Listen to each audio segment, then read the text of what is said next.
Hi hello viewers, welcome back to my channel. ನಾನು ಶ್ವೇತಾ.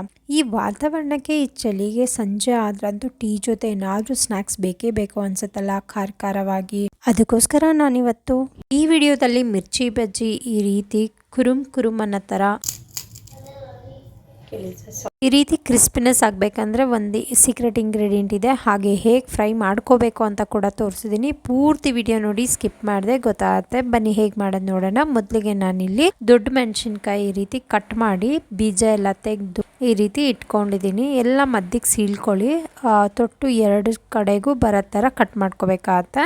ಇವಾಗ ಬನ್ನಿ ಬಜ್ಜಿಗೆ ಹಿಟ್ ಮಾಡ್ಕೊಂಡ್ಬಿಡೋಣ. ನಾನಿಲ್ಲಿ ಈ ಕಪ್ಪಲ್ಲಿ 1.5 ಕಪ್ ಅಷ್ಟು ಜರ್ಡಿ ಮಾಡಿರೋ ಕಡಲೆ ಹಿಟ್ಟು ತಗೊಂಡಿದ್ದೀನಿ. ಮತ್ತೆ 2 ಸ್ಪೂನ್ ಅಷ್ಟು ಅಕ್ಕಿ ಹಿಟ್ಟು ಹಾಕೋತಾ ಇದ್ದೀನಿ. ನಂತರ ನಮ್ಮ ಸೀಕ್ರೆಟ್ ಇಂಗ್ರೀಡಿಯೆಂಟ್ ಅಂದ್ರೆ ಚಿರೋಟಿ ರವಾ ಕೂಡ 1 ಸ್ಪೂನ್ ಹಾಕೊಂಡಿದ್ದೀನಿ.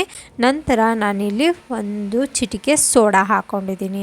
ಸ್ವಲ್ಪ ಉಪ್ಪು ಕೂಡ ಸೇರಿಸ್ಕೊತಾ ಇದ್ದೀನಿ. 1/4 ಸ್ಪೂನ್ ಅಷ್ಟು ಉಪ್ಪು ಸೇರಿಸಿದ್ದೀನಿ. ರುಚಿ ನೋಡಿ ಆಮೇಲೆ ಕೂಡ ಸೇರಿಸ್ಕೊಬಹುದು ಅಂತ ಹೇಳಿ. ಇದಿಷ್ಟು ಹಾಕೊಂಡು ಇವಾಗ ಚೆನ್ನಾಗಿ ಎಲ್ಲಾನು ಹೊಂದ್ಕೊಳ್ಳೋ ತರ, ಸೋಡಾ ಎಲ್ಲ ಕಡೆನೂ ಹೊಂದ್ಕೊಳ್ಳೋ ತರ ಚೆನ್ನಾಗಿ ಮಿಕ್ಸ್ ಕೊಡ್ಬೇಕಾಗತ್ತೆ. ಇದು ಕೂಡ ಒಂದು ಇಂಪಾರ್ಟೆಂಟ್ ಸ್ಟೆಪ್ ಗರಿಗರಿಯಾಗಿ ಬರಕ್ಕೆ. ಇವಾಗ ನಾನು ಖಾರಕ್ಕೆ 1/2 ಸ್ಪೂನ್ ಅಷ್ಟು ಚಿಲ್ಲಿ ಪೌಡರ್ನ ಹಾಕೋತಾ ಇದ್ದೀನಿ. ನೀವು ನಿಮ್ಮ ಖಾರಕ್ಕೆ ತಕ್ಕಂತೆ ನೀವು ಹಾಕೋಬಹುದು. ಇವಾಗ ಇದನ್ನು ಕೂಡ ಚೆನ್ನಾಗಿ ಹಿಟ್ಟು ಜೊತೆ ನೀಟಾಗಿ ಮಿಕ್ಸ್ ಆಗೋ ತರ ಮಿಕ್ಸ್ ಕೊಟ್ಟಿದ್ದೀನಿ. ಇವಾಗ ಇದಕ್ಕೆ ಸ್ವಲ್ಪ ನೀರು ಚೆನ್ನಾಗಿ ಕಲ್ಸ್ಕೋಬೇಕಾಗತ್ತೆ.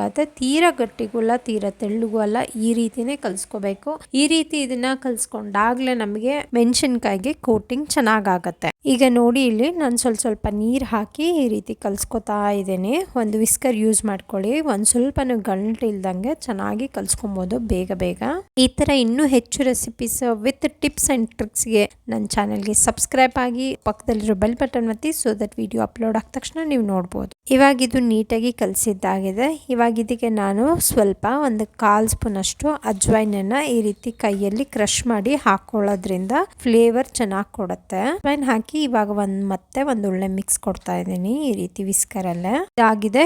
ಇವಾಗ ಬಜ್ಜಿ ಮಾಡಕ್ಕೆ ಎಣ್ಣೆ ಕಾಯಕ್ಕೆ ಇಟ್ಕೊಂಡ್ಬಿಡೋಣ. ನೋಡಿ, ಎಣ್ಣೆ ಕಾಯಕ್ಕೆ ಇಟ್ಕೊಂಡೆ.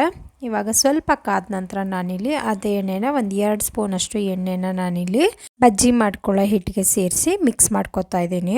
ನೋಡಿ, ಮತ್ತೆ ಕನ್ಸಿಸ್ಟೆನ್ಸಿ ಇದೇ ರೀತಿ ಇರಬೇಕು. ಈ ತರ ಕನ್ಸಿಸ್ಟೆನ್ಸಿ ಇದ್ರೇನೆ ಕೋಟಿಂಗ್ ಚೆನ್ನಾಗಿ ಬರುತ್ತೆ ಬಜ್ಜಿಗೆ. ನೋಡಿ, ಈ ರೀತಿ ಬೀಳ್ಬೇಕು, ಸ್ಪೂನಿಂದ ಬೀಳ್ಬೇಕಾದ್ರೆ. ಇವಾಗ ನಾನು ಸ್ವಲ್ಪ ಬಜ್ಜಿ ಮೆಣಸಿನ್ಕಾಯಿನ ಎಷ್ಟಾಗುತ್ತೋ ಅಷ್ಟು ಹಿಟ್ಟಿರೋ ಪಾತ್ರೆಗೆ ಹಾಕೊಂಡು ಎಲ್ಲಾನು ಹಿಟ್ಟಲ್ಲಿ ಹತ್ತಿ ಒಂದೊಂದಾಗೆ ಹಾಕೊಳ್ಳೋಣ. ಎಣ್ಣೆ ಕಾದಿದೆ ನೋಡಿ. ಒಂಚೂರು ಈ ರೀತಿ ಹಿಟ್ಟನ್ನ ಬಿಟ್ರೆ ಅದ್ ಮೇಲ್ ಬಂದ್ರೆ ಈ ರೀತಿ ಎಣ್ಣೆ ಸಾಕಷ್ಟು ಚೆನ್ನಾಗಿ ಕಾದಿದೆ ಅಂತ. ಇವಾಗ ನಾವು ಬಜ್ಜಿನ ಹಾಕೊಳ್ಳೋಣ. ಹಾಕಿ ಕೂಡ ತೋರಿಸ್ತೀನಿ ನೋಡಿ. ಈ ರೀತಿ ಮುಳುಗಿಸ್ಬೇಕು.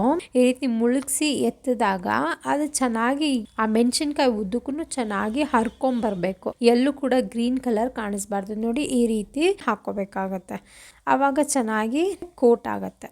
ಇವಾಗ ಇದಿಷ್ಟು ಚೆನ್ನಾಗಿ ಮೀಡಿಯಂ ಫ್ಲೇಮಲ್ಲಿ ಫ್ರೈ ಮಾಡ್ಕೊಳ್ಳಿ. ಈ ರೀತಿ 1 ಸ್ಪೂನ್ ಯೂಸ್ ಮಾಡಿಕೊಂಡು ಎಲ್ಲ ಕಡೆನೂ ಫ್ರೈ ಮಾಡಿ.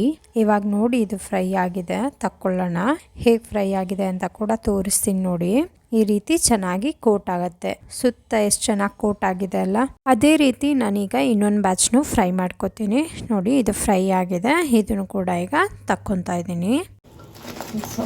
ಹೇಗೆ ಬರ್ತಾ ಇದೆ, ಕ್ರಿಸ್ಪಿ ಆಗಿದ್ರೆ ಸೌಂಡ್ ಎಷ್ಟು ಚೆನ್ನಾಗಿ ಬರ್ತಾ ಇದೆ, ಎಷ್ಟು ಕ್ರಿಸ್ಪಿ ಆಗಿದೆ. ಇವಾಗ ನೋಡಿ, ಎಲ್ಲಾ ಬಜ್ಜಿನೂ ಹಾಕಾಗಿದೆ. ನೋಡಿ ಎಷ್ಟು ಕ್ರಿಸ್ಪಿ ಆಗಿದೆ, ಎಷ್ಟು ಚೆನ್ನಾಗಿದೆ. ಸೌಂಡ್ ಒಂದು ಬಜ್ಜಿ ಕೂಡ ತೋರಿಸ್ತೀನಿ ನೋಡಿ. ನೋಡಿ ಎಷ್ಟು ಚೆನ್ನಾಗಿದೆ. ಕೇಳಿಸ್ತಾ ಸೌಂಡು? ಎಷ್ಟು ಕ್ರಿಸ್ಪಿ ಆಗಿದೆ, ಸೂಪರ್ ಆಗಿ ಬರುತ್ತೆ. ಈ ರೀತಿ ಮಾಡ್ಕೊಂಡು ತಿನ್ನಿ. ಮೆಣಸಿನ್ಕಾಯಿ ಅಲ್ದೇನು ಆಲೂಗೆಡ್ಡೆ, ಈರುಳ್ಳಿ, ಹೀರೆಕಾಯಿ, ಈ ತರ ಬೇರೆ ವೆಜಿಟೇಬಲ್ಸ್ ಅಲ್ಲೂ ಮಾಡ್ಕೊಬಹುದು. ನಿಮ್ಗೆ ಯಾವ ಬಜ್ಜಿ ಇಷ್ಟ ಆಗುತ್ತೆ ಈಗಲೇ ಕಮೆಂಟ್ ಅಲ್ಲಿ ತಿಳಿಸಿ. ನೋಡಿ ಎಷ್ಟು ಚೆನ್ನಾಗಿದೆ. ಈ ರೀತಿ ಗರ್ಗರಿ ಮೆಣಸಿನ್ಕಾಯಿ ಬಜ್ಜಿ ಮಾಡ್ಕೊಂಡು ಟೀ ಜೊತೆ ತಿಂತಾ ಇದ್ರೆ ಆಹಾ. ನೀವು ಒಂದ್ಸತಿ ಟ್ರೈ ಮಾಡಿ, ಕಮೆಂಟ್ ಮಾಡಿ ಹೇಗೆ ಬಂತು ಅಂತ. ಖಂಡಿತ ಕಮೆಂಟ್ ಮಾಡೇ ಮಾಡ್ತೀರಾ ಸೂಪರ್ ಆಗಿತ್ತು ಅಂತ ಹೇಳಿ. ಈ ವಿಡಿಯೋ ನಿಮಗೆ ಸ್ವಲ್ಪನಾದರೂ ಇಷ್ಟ ಆದರೆ ಪ್ಲೀಸ್ ಲೈಕ್ ಮಾಡಿ, ಶೇರ್ ಮಾಡಿ. ಹಾಗೆ ಫಸ್ಟ್ ಟೈಮ್ ನನ್ನ ವಿಡಿಯೋ ನೋಡ್ತಾ ಇದ್ರೆ ದಯವಿಟ್ಟು ಸಬ್ಸ್ಕ್ರೈಬ್ ಮಾಡ್ಕೊಂಡು ನೋಡಿ.